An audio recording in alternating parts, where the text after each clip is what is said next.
In front of me is HUAWEI MatePad Pro and today I would like to show you how you can clone apps. Begin by opening Settings and scrolling down to tap on Apps and Services.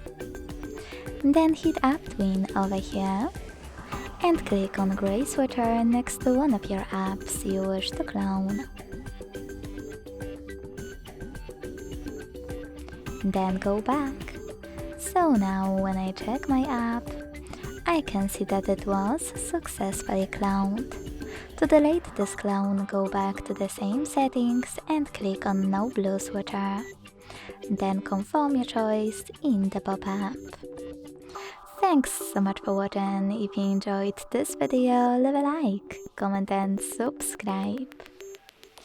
Bye!